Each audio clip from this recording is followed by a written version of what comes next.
So for those of you who do not know me, I'm Alex Batdorf. I am the founder and CEO, or better known as the Chief Get Shit Done Officer of Get Shit Done. What brought me to this and why in the hell did I decide to start this company and go on this journey of helping more female entrepreneurs build million-dollar businesses and beyond? I have been a founder. I'm a founder's founder for sure. I've been a serial founder since I was 19, so it's been a decade now. It's the only career I know, or in the words of my friends who are VCs, they're just like, you are just super unemployable, so you need to keep creating your own businesses, which is absolutely correct. But with that being said, for those of you on the line, some of you have either raised capital or VC backable, gonna go down that journey, or bootstrapping, and you will go down that path. I've done both. So I understand all of your pain points. And what really got me to want to start Get Shit Done when I was scaling my last business, which was VC backed. Prior to me resigning, we raised around $3 million from angels and VCs. Also, we ended up scaling it to multi-million-dollar point. At some point, though, it felt like Mondays. And when it's your business, that's kind of a problem. Like, it's just like, this is you're the boss. So if you're feeling this way, this is your problem. When I really kind of looked into why I was feeling that way, it kind of went down. It came back to, well, why did you start this business? Where is it going? And are you on that trajectory? There's I believe in VC if it is a partnership. So my last company, we had great investors, but I think the downside for some first-time funded founders is we have to balance this narrative between us being really grateful for the check, but also realizing this is your shit. You're the visionary. This is an opportunity for them just as much, and making sure that you remember that you're the captain. So Mondays felt like Mondays because when me and my team would check in, it was, well, what do the investors want? And when I really look back, I'm like, well, I really don't give a fuck. I really care about what impact I want to make with my customer. But I lost touch of that as a founder, and became exhausted in my own company. We started scaling in a direction that it wasn't wrong. I just wasn't really into. So I had to be responsible for myself, and responsible as a founder and a shareholder, and decided to step down and had to really look at, well, what do I actually care about at this point? What has brought me to this point? And I realized through scaling that business, what was really just kind of a thorn in my side was feeling like there was really no women at the table and being tokenized in literally everything. I was in Chicago at the time. So if it were keynotes or panels, you would see the same women, whether it was myself or peers. It was the same people over and over. And you see that kind of in the media today. When we look at the quote unquote unicorns, we're creating this narrative now of what success as a female entrepreneur looks like. But I don't believe that's the only way you can be successful. I actually believe that there's this middle part. That's actually where the best opportunity is. You don't necessarily have to care about being a unicorn, and maybe you do. But the most important thing is, how do we make sure, that we are helping female entrepreneurs scale to a point where they have optionality and the power to choose?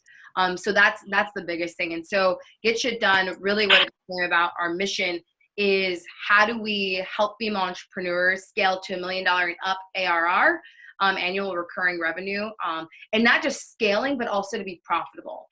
I'm sure many of you have been seeing the WeWorks of the world, the Ubers of the world. You have the CEOs of the JP Morgans of the world now saying, we should now start focusing on profitability. It's not now. We should have always, but I digress. That's where you have optionality, is that instead of being in a position where you're in survival mode, and I'm saying this from a place of experience, is that I was so reliant on the check all the time that it really limited our options of how we were going to scale. So the reason we not only just focus on female entrepreneurs that are building $1 million and up ARR and really focus on the profitability perspective is whether you are going to be bootstrapped or you are VC backable, which is a very, very small percentage of founders. It's less, well under 1% of founders, whether you're male or female, are going to get funded by VCs. No matter who you are, having that profitability gives you kind of that space to not be so reliant on a check, not be in survival mode all the time. That's why we focus there. And we don't just say 1 million because it sounds good, even though it does sound really nice. But 1 million is really rooted in data. So when I went on this journey of really figuring out, well, how can we really support female entrepreneurs in scaling successful businesses that aren't just reliant on one way of getting there, i.e. the VC vehicle? I had to understand, well, what are their challenges? And so I spent thousands of hours talking to, at this point, hundreds of women to understand what are their scaling challenges. And it was really the traction piece. So when I dug in the data even more, I found that it's nearly 90% of female entrepreneurs. Let me get to this side. Nearly 90% of female entrepreneurs are making less than 100,000 annually in their businesses, and only 1.7% make over 1 million. And here's why that is very important. And why Get You Done is super hyper focused on $1 million and up companies, is that if you look at the breakdown, female entrepreneurs are making, I mean, we constitute 40% of businesses in general. Of that, we only constitute 4% of revenues. That's a problem. We constitute nearly half of businesses, yet our businesses only make up nearly 4% of revenues. That is a problem, a huge problem. And if you dissect that even more, 70% of that revenue is coming from women who are generating 1 million and up in their businesses. I'm grateful to have been a part of that group where we were able to get over 1 million, but I looked at, well, we can get more women over that. And the opportunity here and why we're so adamant and so passionate about getting there is that it is a multi-trillion-dollar opportunity. And it's not just 1 million because it goes into, let's make sure the entrepreneurial ecosystem is functioning in an equitable way, because we really care about equitable outcomes for female entrepreneurs. But outside of that, outside of being able to create jobs and innovation and to contribute back to the GDP, it also goes back to generational wealth, which is super important to me, especially as a Black female founder, and seeing how there is a lack of generational wealth, especially in the Black community. I'm tired, I don't know about you guys, but I'm tired of looking at Forbes lists and the majority of their wealth is coming from either husband or dad. So the goal for us is, how do we make sure that we get female entrepreneurs to a place where they're building these type of businesses? And this is not for every female entrepreneur. This is why we don't go after necessarily people that want to do lifestyle businesses. We're like intentional about, if you want to scale $1 million and up ARR, you're a particular person we're going after and we want to support, because we want to put you in that, give you enough support so you can get to a point where you can build these opportunities for yourself.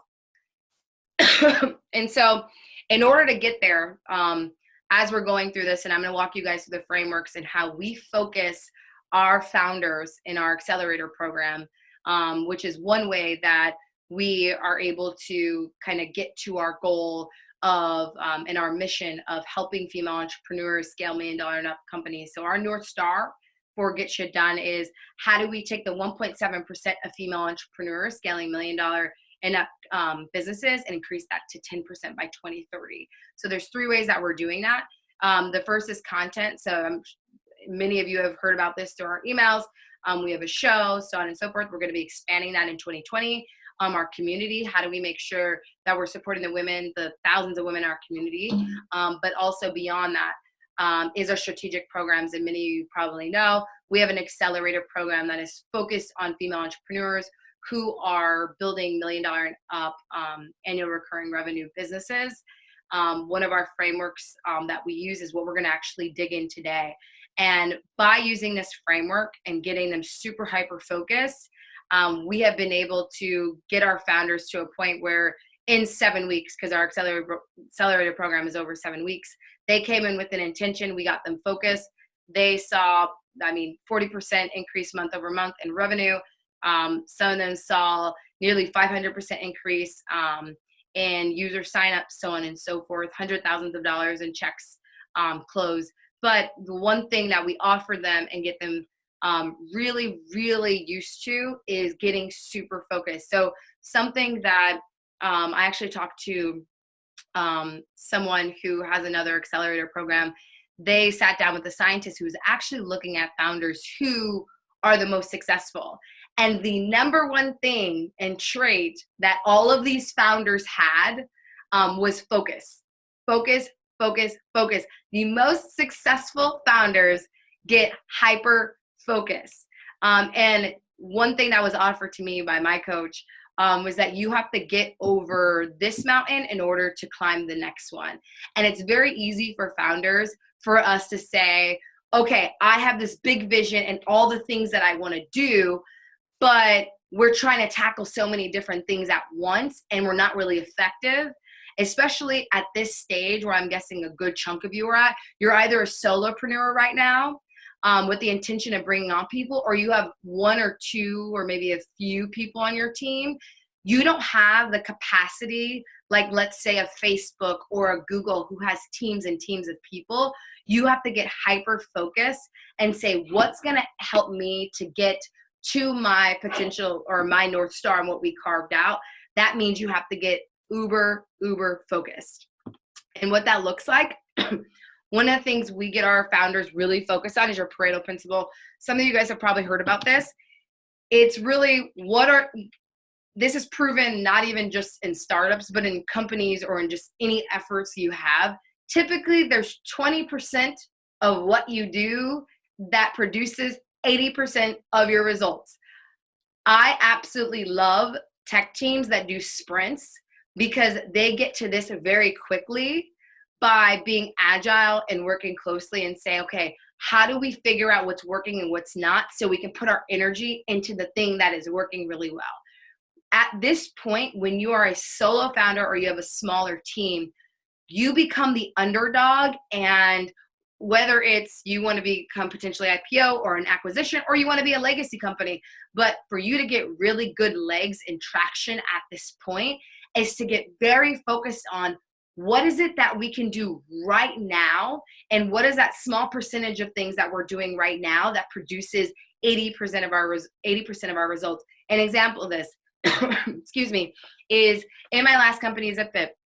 We were an e-commerce company and we were selling designer denim. We had developed technology that matched our consumers with their best fit. Here's where it becomes very easy for a founder to get off track, which I did with my co-founders in my last company, is that our customers were so excited and impressed by the fact that we were able to get in their best designer denim really quickly. We were able to customize it, ship it out, and they're like, I'm hooked. Just imagine if you guys could do my entire wardrobe, which was always our intention. We wanted to do head to toe, but we had to start somewhere. They're like, if you could just do our entire wardrobe, wow, we wouldn't go anywhere. We didn't shop anywhere else. As founders, hearing that early on, we're like, whoa, like not only does that get us closer hearing that, it validates the North Star that we had in mind, that we want to be able to outfit you from head to toe at some point, but also cha-ching, it's like, wow, we can produce a lot of revenue if we're able to go on all these product verticals. No. Here's what happened. We were doing our thing, doing well in denim. Also, the fact that we hadn't even saturated that space yet. We had so much more that we could be doing in that space, but we were like, look at this opportunity, shiny object syndrome. Let's go to all these different things. So we started adding on shirts. And what ended up happening is that it was exciting. It was a nice add-on. But if we actually took a step back and looked at the data, the raw data, is that the shirts were bringing in, excuse me, some revenue, but it was more of a distraction than anything for our sales team. So what ended up happening is that we're like, oh, this is an opportunity. But instead of getting our team hyper focused on let's kill it in denim and be known as the market leader in denim, we then split their time and made them focus on shirts and accessories. And instead of just saying, no, do this one thing and do it well. After maybe a few months, maybe a year, we pulled everything off and said, we're going back to denim. And once we did that, that helped to make our sales go whoop, right back up. Because we were inching up and up with revenue, but we weren't focused enough and we didn't have the capacity to be able to focus on all these product categories. The thing I always go back to and give as a metaphor or an analogy is Amazon. Amazon, I think people forget because Amazon runs your life now. But Amazon started with books. Now Amazon runs everything, whether it is your, like I just got an Amazon box today. I ordered a book and some hair products and some makeup all off of Amazon. But you know how they got to the point where they could own my entire life is they started with books. They figured out, how can we own this space? What are the logistical factors in being able to do that? And how can we take this and templatize it, repeat it, and scale it across other product categories? You cannot do that if you are spending your attention across so many different things too early on. So I always encourage founders at the early stage, your superpower is the fact that you can be so close to the data, so close to what you're doing, that you can identify and say, here's what's working, here's what's not, and be agile enough to just like swap things out to say, nope, we're not doing that anymore. Oh, that's working really well. Let's get our attention focused on that, not only as a founder, but how do I get my team rallied around it and make sure that they're optimizing their time so we can put more energy behind the thing that's actually working and scale that out. Traction. So if you've been following along with Get You Done, you know that we are traction obsessed. My favorite saying is traction makes everything else irrelevant. One of my favorite producers who became an entrepreneur, there's a lot of synergies between the music industry and entrepreneurship. It's kind of crazy. But Ryan Leslie, he has this amazing interview on The Breakfast Club where he talks about his entrepreneurial journey. And he was just like, look, he goes back to this, like traction makes everything irrelevant. I don't know who said this. It's someone anonymous, but it was spot on. But he even talks about, he's like, look, contacts can solve for capital. So whether that is contacts in terms of your pipeline and leads and being able to close potential clients, customers, that's also capital. Your number one investor is going to be your customer. Contacts in terms of, even if you're looking to be VC backed and get angels or to get venture capitalists, contacts solve for capital.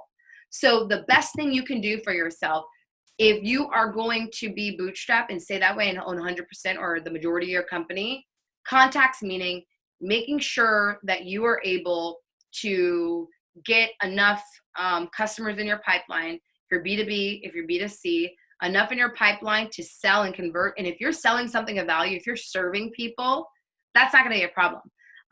Or if you are on the VC journey, being able to say, I have these people in my network, and that's not even enough sometimes, is that actually most of the time it's not, because I've seen, I think Peloton's a great example of this. He had all the receipts. He's a white male, first of all. He went to one of those fancy ass schools and all the things, but he could not raise capital early on because he didn't have receipts. So no matter if you are a VC backable company or you are a bootstrap company, the thing that any founder has as a power play and as you have the optionality and the power to choose is if you have the receipts, if you have traction, everything else becomes a partnership. You do not want to put yourself in a position where you are a pawn.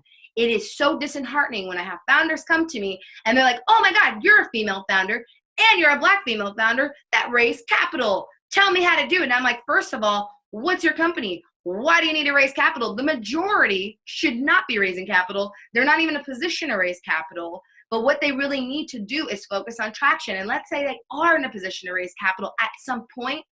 Most of them are not in a position to even go to a VC and say, hey, let's make this a partnership.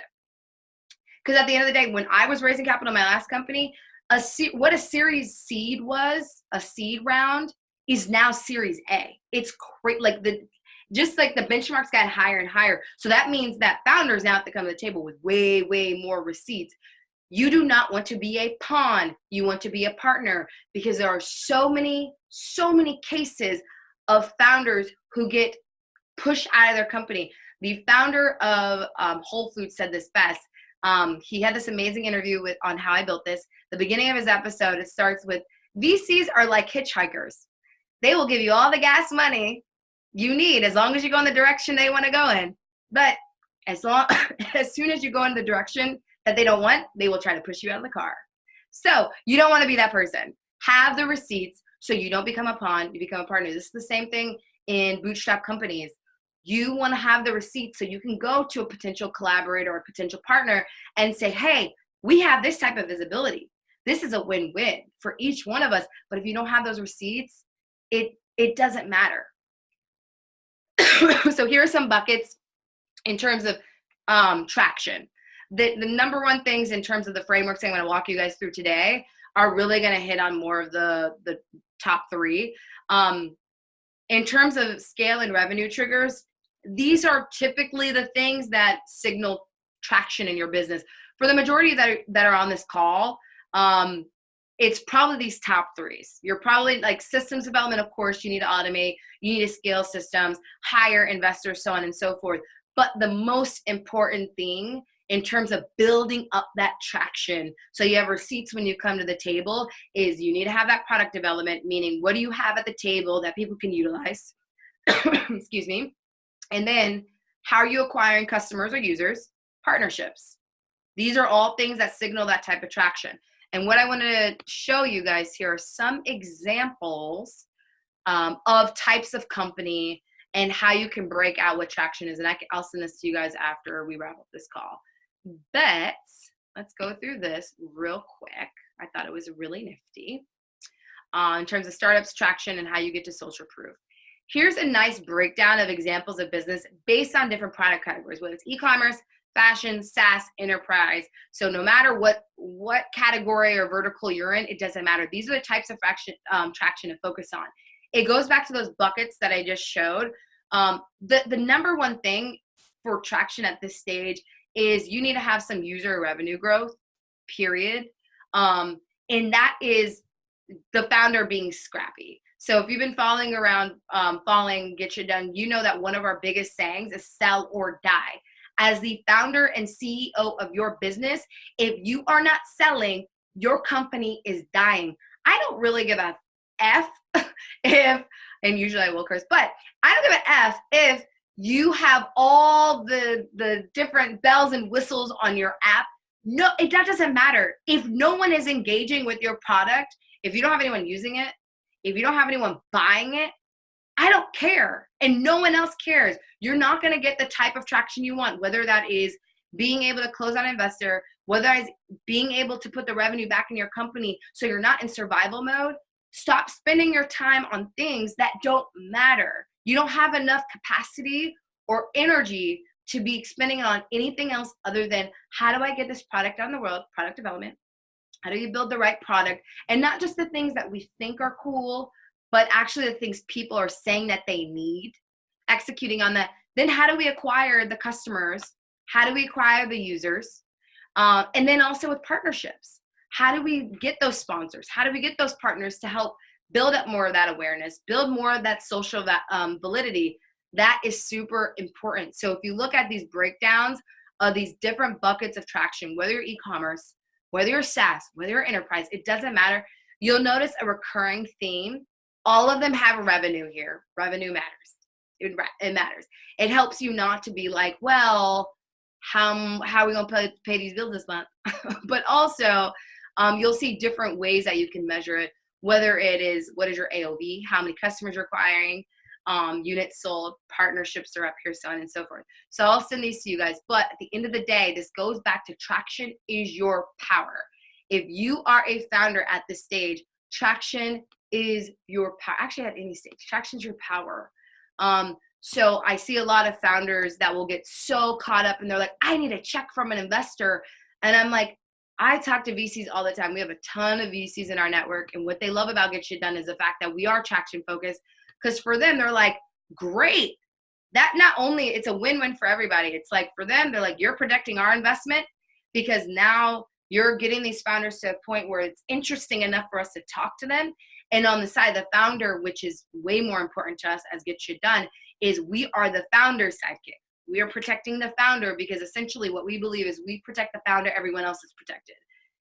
Why we focus on traction, it gives the founder the chops and the optionality when they come to the table. So traction, traction, traction. We'll walk through how to build up to that traction and get focused. So before we hop into the frameworks, you got the traction. Now you got to execute on the things. What's your Pareto Principle? So going back to the Pareto Principle, What's that 20% figuring out? And this is not necessarily an easy process. This is trial and error and constantly testing and measuring and figuring out, oh, these things are actually producing the majority of our results. An example for this with Get Shit Done is that we track everything. So even the way that founders find out about us, the way that you guys found out about this webinar, the way our founders find out, about our accelerator program, all that's tracked. So then that helps our team to get better, whether we're doing another webinar, whether we're going after a next cohort to say, wait, we spent our time, let's say on Twitter didn't really do anything. So we're not going to spend our time next roundabout, the next iteration of this. We're not going to spend our time in cohort 3 on Twitter because it didn't do anything. You know what did a lot? Email. You know what did a lot? LinkedIn. So that gets our team very, very clear. So when you guys figure out this is the 20% that's producing 80% of my results, that helps you to figure out where do we need to be executing on, and then constantly measuring so you can get better to optimize. That is your power. So you now have the traction and you're figuring out, oh, this thing's working. It's not pretty. Usually early on, you have to do a lot of shit that doesn't scale, but your power is being able to track these things, measure it. So then you can say, oh, wait, I need to actually be spending my time over here versus across so many different things, because that's where founders typically get stuck.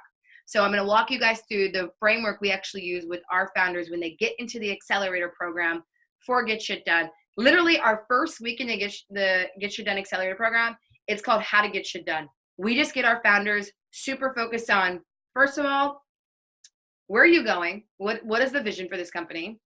And then backing into it, what are your goals? And what can you focus on right now to get there and inch there? Going back to the saying of you need to get over this mountain in order to get to the next one. So I'm going to walk you guys through how this looks and how you can do it for yourself. You guys will also walk away with this. I'll send everyone that was a part of this will get this template and you can do it for yourself. I'm going to walk you through what this looks like in an example of a company and what how you can develop this framework for your company, whether just for you or for you and your team. And this works, honestly, not even just for people in our accelerator program. We have a program that we don't really publicize because going back to our main mission as Get Shit Done is we want to help female entrepreneurs the 1.7% get to 10% by 2020 in terms of producing $1 million and up. But we do have a program called Elevated of founders who are already doing $1 million and up that we do not publicize at all, but they still follow this framework. They're badass women that are still doing this exact framework. So even if you're super early, so let's say you're not doing revenue right now. Let's say you're doing $1,000 a month. There's people doing literally $100,000 a month, $200,000 a month. That's still, this framework still applies. So the way to back into this, it's starting with your North Star. So this is something that we have all of our founders go through. It gets them super clear. When we even do our interviews for Get Shit Done, the accelerator, one of the questions we ask people is like, what's your North Star? What does success look like for this company? The vision of it.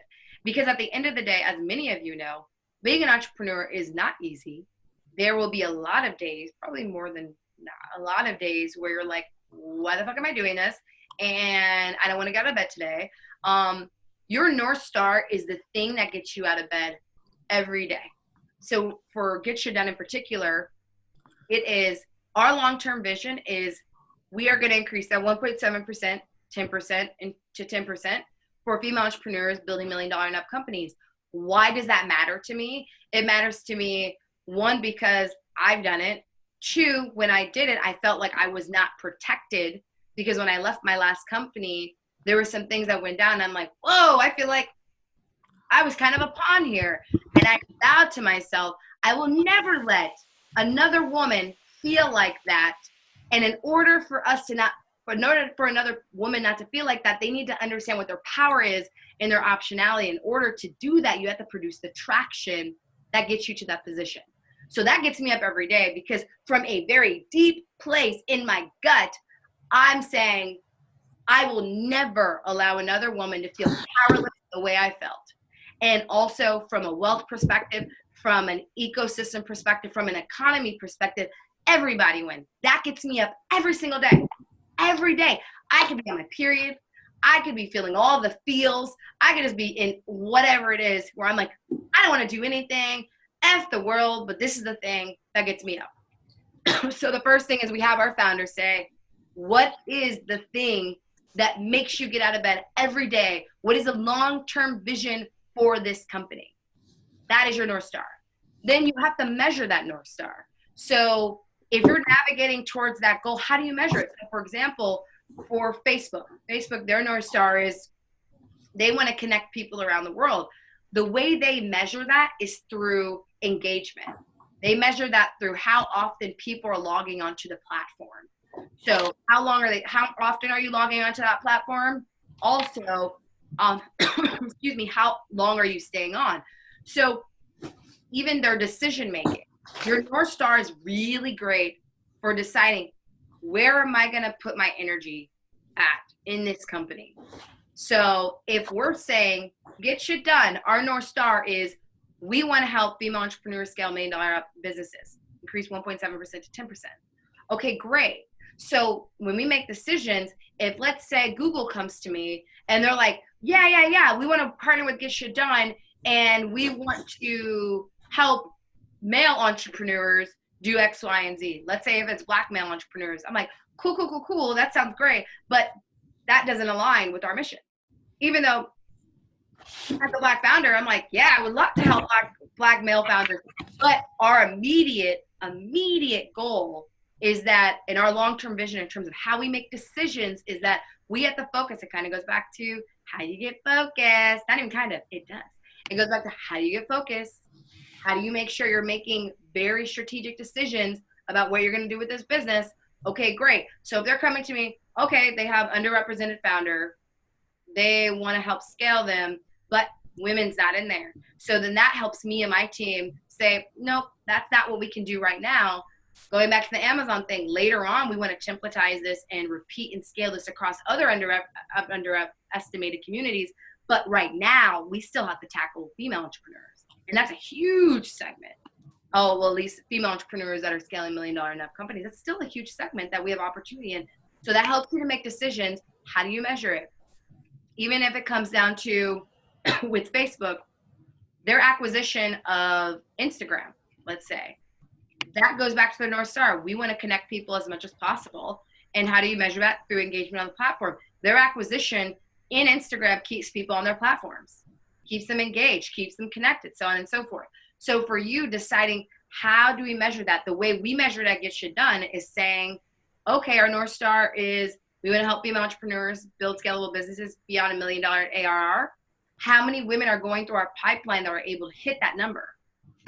And what are some things towards traction along that process? Because it's not going to happen overnight. So for us, it's what is queuing that? What triggers for traction? Are they securing funding if they are VC backable?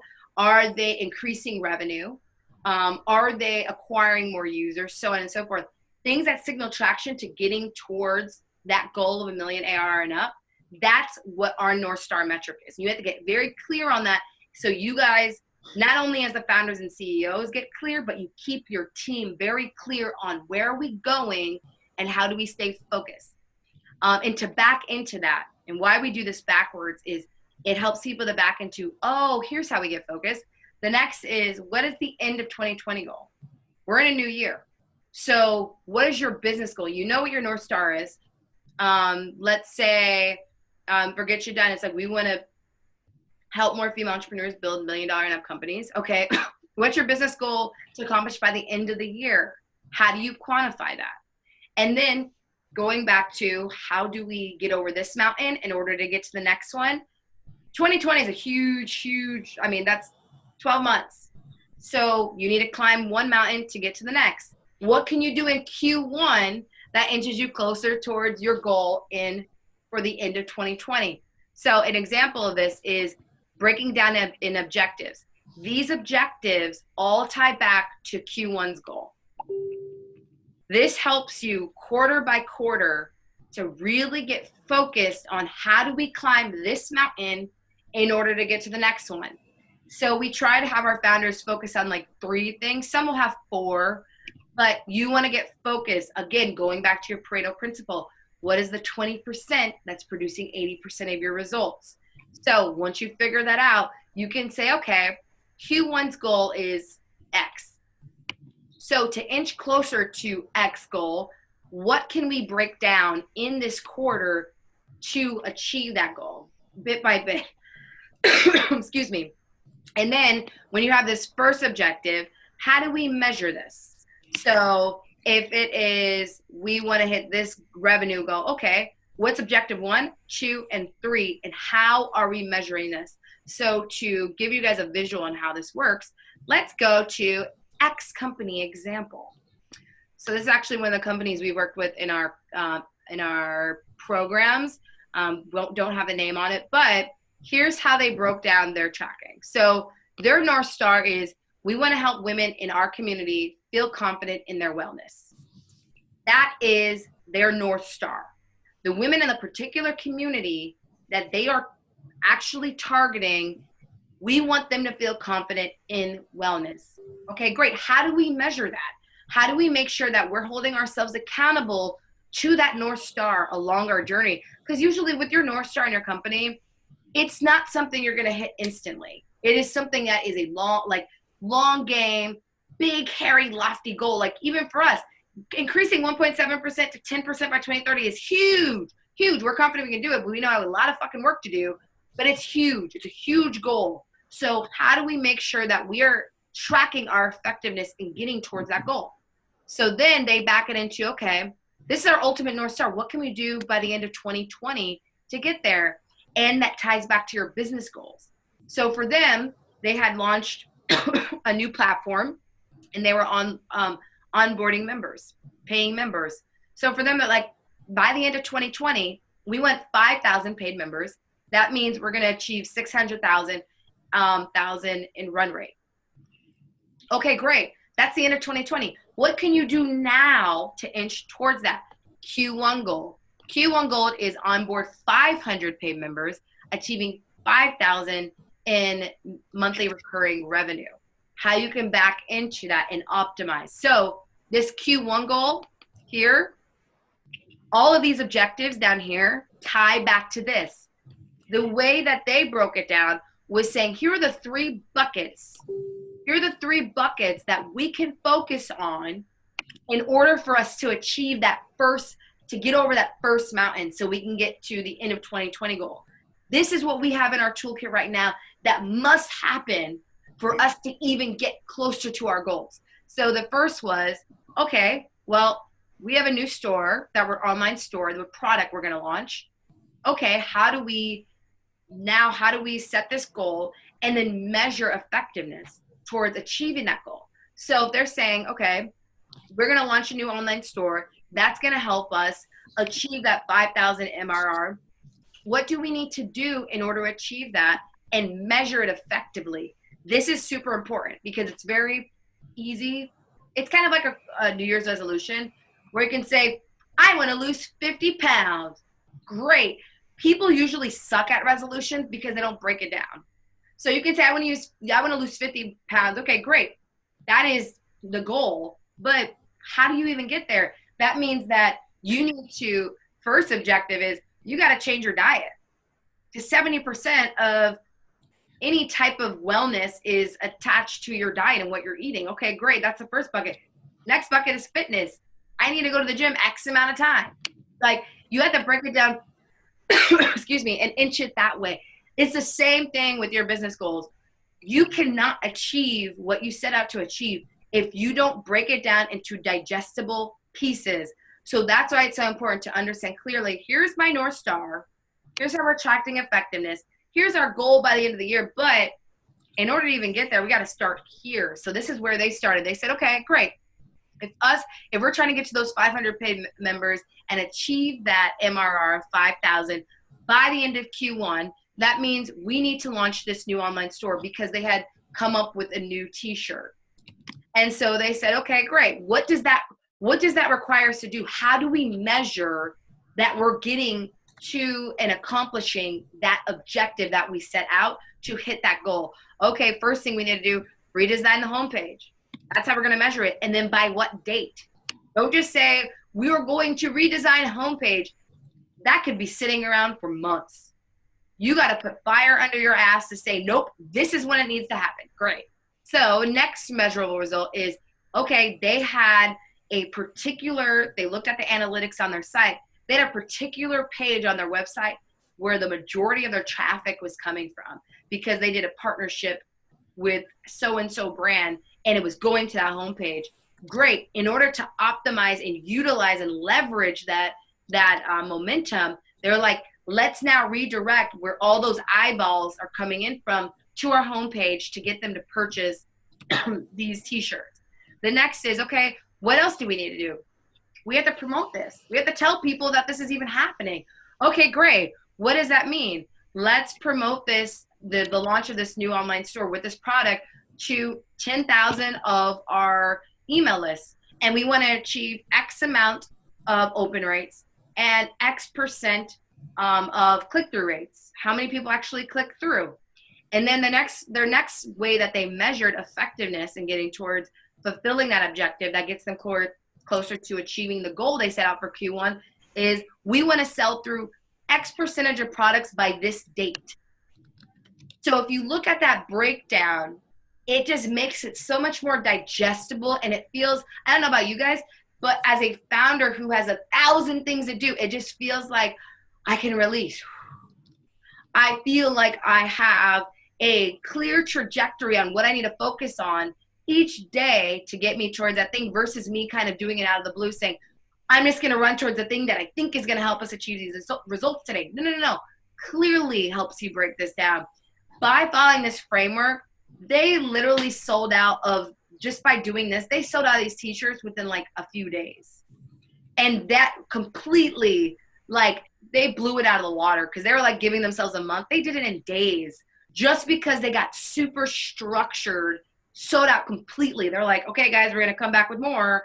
But because they got super structured around, here's our goal for Q1, here's the objectives they're going to use to get there, and here's how we're going to measure our effectiveness, it helped their team to stay on point and actually achieve results. The next thing was, okay, what's another thing that we can do to get to these paid memberships? The t-shirts was a great way to kind of add a sweetener and get people excited about what's to come. So the next thing was like, we actually have to develop the features for this group. What's going to get people excited to even be a part of our membership? So going back to their North Star of, we want women in our community to feel confident about their wellness. What features in our product do we need to have in our beta version of this, our just first launch version of this, that's going to get people excited to say, not just, maybe I want to join this. It's like, no, hell yeah, I want to join this. Absolutely. What is that sweetener? So they're like, here are the few things we're going to do to get people excited and sign up for memberships. So the first thing was they partner with practitioners, because it goes back to wellness. They're like, we're not just an online community where we're talking about wellness. No. We have experts in our corner. That was their differentiator. It wasn't just bloggers that were coming to their website and just, whether it's like a WebMD where you're like thinking you're dying and you go to these blogs and everyone's saying different things. They're like, no. We actually have the experts that are going to talk to you, and you're going to be able to talk to X amount of people per month or per week through this membership. So they're like, okay, that's our moat. That's our differentiator. We got to get these practitioners signed up. So we need to get X amount booked by these dates. Great. The next thing is, how do we get X amount of people to test it? So they had people who were like, we want to be beta testers and get them into it. And that was a great way for them to, prior to launching their actual like real membership, to be able to optimize in a way and say, wait, actually we assumed, and our assumption was that this thing was going to actually be the thing that got them excited. But by having X amount of users just test it for them early on and be like founding members, they were able to learn, oh, wait, actually, this is way more important. So when they were actually going to go and do their official launch in Q1, it wasn't a matter of them kind of figuring and guessing what's going to work and what's not. they had users, a good substantial amount of users already do a test and say, this is what's important to us. So their team's not guessing about the messaging they need to use and what features they need to focus on. They already knew. And so they're just taking the findings from that group and being able to push it out and say, here's why you need to sign up. And then you get more of those hell yes people because your users already did the work for you. And then that goes back to like their, oh, this is a skew here, but their third here was launch the program by this date. So they can get those findings rolling in for them. And so by Q1, when they launched the official membership or paid membership, excuse me, they had a lot of deep insights rooted in data, receipts, data. And then their final thing was, we got to increase awareness to get more members, because they already had a good substantial amount of people in their community, but they're like, let's spread the word even more so we're not limiting ourselves. Because if their goal was by the end of 2020 to have 5,000 paid members, the issue here becomes, well, if we only have 10,000 people in our community, that means that's a 50% conversion rate. That's a lot. 50% is a lot. So that means, how do we build this pipeline and set a goal of, here's a feasible conversion rate that we can do. 50% is really high. So they're like, that means we need to add more people to our pipeline. So we need to focus on increasing that awareness. What can we do to get there? So they look back to, here are things that have worked before, or what we think could work. One of their key results, or measurable results, was, let's launch a community with a referral campaign by this date. Great, let's test that out. The next was, let's secure this partnership by this date to co-market this. So this goes back to one of our buckets for traction. You don't need to do everything alone, especially when you're early on. You need those inbound links, meaning you need people and partners that already have eyeballs and communities that are in alignment with yours to spread the word, so you're not doing everything yourself and exerting so much energy yourself. That's where partners will become huge for you. And then the next thing is, another way we're going to measure this is, we're going to drive 2,500 signups through our referral program. And then along this way, you guys just, you can change the progress bar here to see effectiveness per quarter, because you want these objectives to be limited per quarter. If you try to do everything at once and look at it holistically from a year, you already know what you're trying to hit by the end of the year. Great. But you have to get over this mountain to get to the next. So I'm a huge fan of breaking it down by quarter, so you and your team can get hyper-focused and do sprints. And so you can produce the results here, so then you can go into Q2 and say, okay, now we produce the results we need. What do we need to do now that gets us to our next iteration of hitting that goal by end of year? And so you track progress along the way. Okay, well, we were able to launch the homepage by that date. Great, 100% complete. Redirect the traffic, we're 50% there. Let's say we redesign that page, but we still haven't launched it yet. Great. Put your percentage there. And then over time, you see what the fulfillment is. And then a longer journey as you're optimizing for this, and as you're trying to inch closer and closer to getting to that end of year goal that gets you closer to your North Star, you're able to be effective and actually see holistically through data, we're actually on track. Because if you just have let's say a to-do list per day, that doesn't give you the big picture. Why this framework is so effective and giving our founders amazing results. Even this company in particular, the one that I'm showing here, they were the ones that came in, they're like, we're gonna get X% user signups. They squashed this goal by nearly 500%, just using this framework. Nearly 500%, it was like 460 or something like that. And they were like, holy shit, we didn't expect that. We didn't expect to sell out as much as we did in t-shirts. We actually need more. We didn't expect to get this many people to sign up for membership.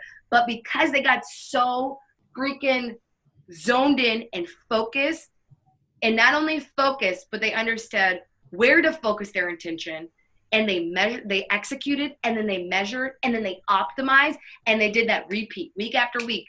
Because through our accelerator program, we have this template for all of our companies. All of our companies every week have to show their numbers to each other. It is not only a system of support, but also pressure. Because for them, they're like, oh shit, I have to be held accountable here. I can't just be at my desk anymore by myself thinking about what can I be doing and I didn't hit it. No. Now they have a group of 9 other women who are looking to them and supporting them, and they don't want to let them down, and they don't want to let themselves down or their teams. So by seeing this, people are like, whoa, I can actually see my numbers.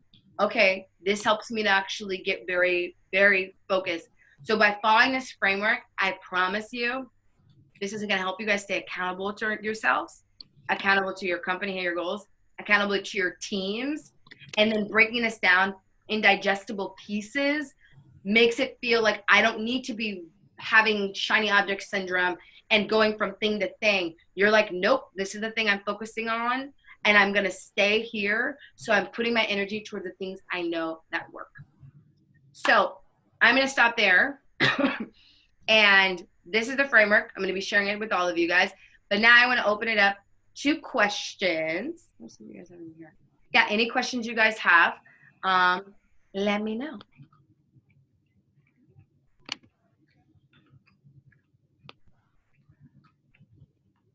Don't be shy. Don't be shy. You guys can speak up. You don't have to like wait. Okay, I have a question. Yes. So I have B2B and B2C clients, of which Great. I have to do completely different things for both sets. And it spreads me thin. I believe it. Yeah. I'm working on bringing in some partners to help out with a lot of the content, because our B2C is very content driven.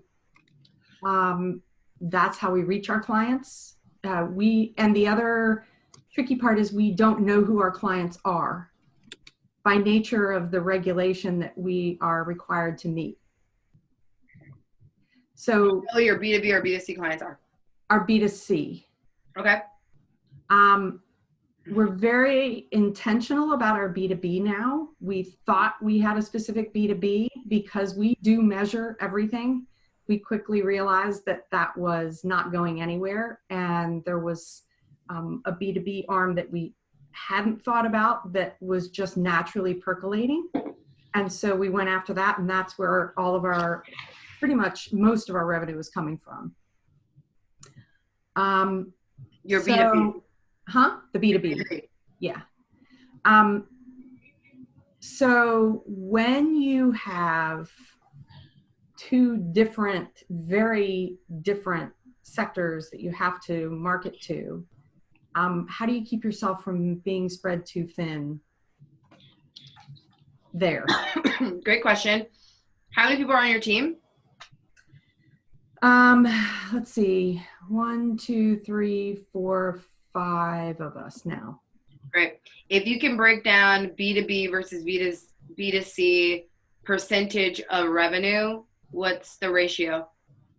Right now? Yeah. Probably 90% B2B. So it's weird because B2B purchases on behalf of B2C in most of the cases. So those B2Cs that will be receiving the B2B ultimately will be the repeat customer coming back. For B2C? Yeah. Why in the if you look at the pipeline, why focus on B2C in the initial stages? Why even break it out that way? Because it's a trust issue, and if B2C doesn't trust the product and doesn't understand what it is and how it works, they won't use it from B2B. Got it. So the way I see it is, if 90% of your revenue is coming from B2B, that is the primary focus for your team. But if you're saying we need to have this sort of awareness through B2B, B2C in order to trigger that B2B purchase, that means, okay, let's have an awareness play. Let's say one of your buckets is, the objective is, let's make sure we're creating content that instills that trust. I don't know what your business is, but let's say one of our things is awareness play. We need that social validation in order to trigger that B2B purchase. but they're not necessarily the purchasers. It's kind of like when you think of content for kids, the purchaser is going to be the parent, because Right. kids don't have the money, but you got to get the kid excited enough to go to the parent to say, Mom, I need this. Dad, I need this. So you still need to get the excitement of the child. So in your case, you're still getting the excitement of the B2C person, but to trigger mommy and daddy to say, okay, we're going to buy it. So one of your buckets could say, great, we're going to focus on how do we get that excitement from B2C to trigger that, that awareness and that that conversion with B2B. But your main focus for your team is how do we convert B2B through the pipeline, because that's your purchaser. So I get it when it in terms of like awareness, but because most companies only have one purchaser. At the end of the day, you usually only have one purchaser unless you're massive. But your purchaser is B2B. Now it's just like, how do we get the awareness, get B2C excited, trigger B2B, but your team, the pipeline, needs to be focused on converting B2B, because 90% of your Pareto is B2B. Whatever we need to do to push like those conversions and that purchase, great, let's do it. If that means we need to get awareness here, that's a bucket, but the majority of our bucket needs to be focused on converting B2B. And that once we transition, so the technology, we're focused on one market segment right now, kind of like the jeans, Yep. because we don't want to spread ourselves too thin. Good. But we do have clients using it for other reasons. And so once that transition happens, then it will primarily be the B2C customer that will become our primary customer. But right now, now it's B2B. And when do you see that even transition happening? Probably not until next year, realistically, because we need to stay hyper-focused this year. Perfect. So again, it's going back to the Amazon analogy. Amazon started with books. You get really freaking good at, here's how we're going to break down our buckets using this framework for 2020. If we know B2C is not going to be a thing until 2021, we need to freaking kill it in 2020 and get our B2B so excited. So when we get to B2C, it's a matter of now they're just excited. So for example, when we started ZipFit, we were in men's category for near 4 years, 4 or 5 years. The company was around 8 years and then recently sold. But literally for most of that time, like a good chunk of that time, we were in men's. The great thing about being in men's was that we could do really well there. And by the time we went into women's, we had wives, sisters, moms that were like, why isn't this for women yet?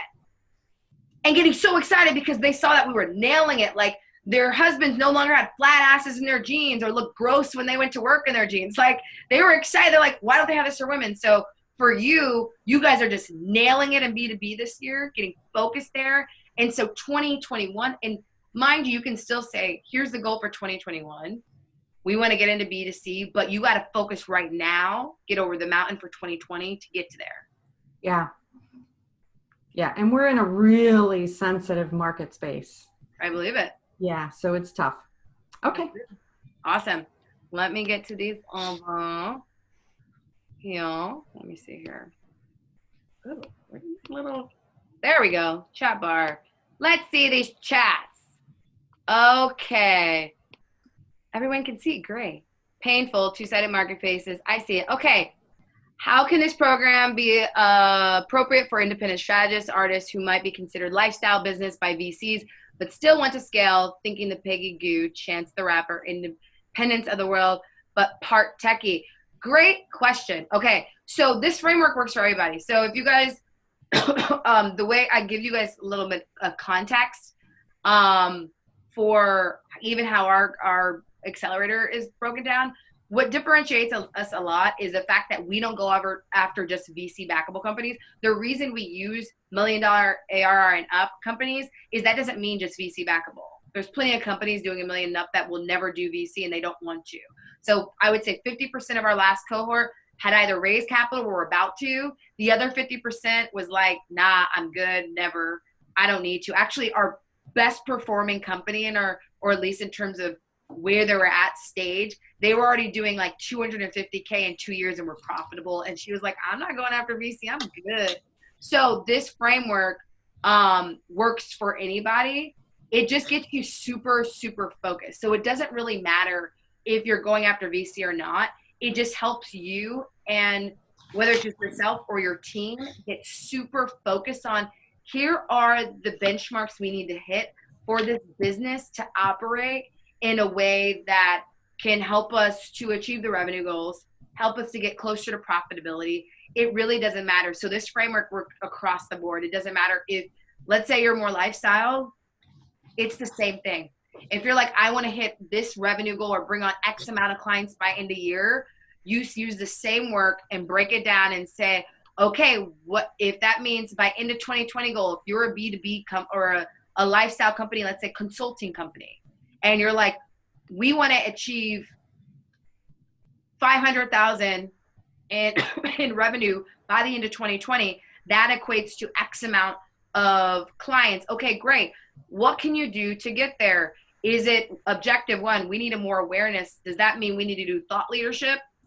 We need to do more speaking events. I need to do X amount of speaking events per quarter. Okay, what other things will help trigger that? I know especially for lifestyle businesses that are in the consulting, coaching, or whatever it is, that thought leadership is huge, huge. So speaking, I know some people are like, I get like 90% of my clients that way. Or if it's, we're going to post a blog every month and hype it up on Medium or whatever it is. What are those objectives that you can break down and measure that's going to get you to that goal? That's the biggest thing. This framework, it doesn't matter what type of business you are. This framework works for everybody. It just gets you hyper-focused on what actually matters, so you're not running all over the place. Because when you're running all over the place and you're small, it just does. I mean, even if you're a big company, bigger companies have the cushion to kind of experiment and do whatever they want. When you're smaller, you don't, because you need checks to come through. You need money to come through, or you might die. So this framework works for anybody, so it doesn't really matter if you're a lifestyle or not. Awesome. Any other questions? Don't be shy. Don't be scared. You can type it in. You can put on your mic. Some of your mics are broken. Okay. Well, if you guys have questions after this, you can always reach out to our team, whether that is tribe@SheGetsShitDone.com. I did not put that here. Let me put this here so you guys can see. You'll also be getting a email with a recap of these things. You can find me on Insta, Twitter. I respond. If it's not me, it's someone on my team, but it usually comes through my voice anyway. If it's an actual business question, my team will send it to me, so it's not random people just saying stuff. And then if you guys, for those of you who are in the place, our accelerator program, Cohort 2, is launching on February 18th. We focus on female-founded companies that have the potential to scale to $1 million ARR and up. That does not mean you have to be there. That means you just have to have some form of traction. What does traction mean? That means you have to have some form of users or revenue in your pipeline already. And what we do through our accelerator program is equip you with the resources, the frameworks, the mentors, all the things to help you accelerate to that point and build the foundation in a sturdy way, and even beyond the program, making sure that we're on that journey with you. So if you're interested in learning more, you can go to our website, check it out, reach out to our team. Early bird applications are due on the 28th of January, and we're accepting applications to the end of, or February 11th. But otherwise, for those of you not there yet or not interested, continue to follow along with Get Shit Done. We're going to be rolling out way more content this year and just resources, because our goal in general, whether you go through our programs or not, is to help female entrepreneurs scale to $1 million up ARR, get that 1.7% to 10%. But I appreciate all of you for hopping on today. I'm excited to hear more about what you're doing in your businesses. Please reach out if you have any questions, and enjoy the rest of your Tuesday evening.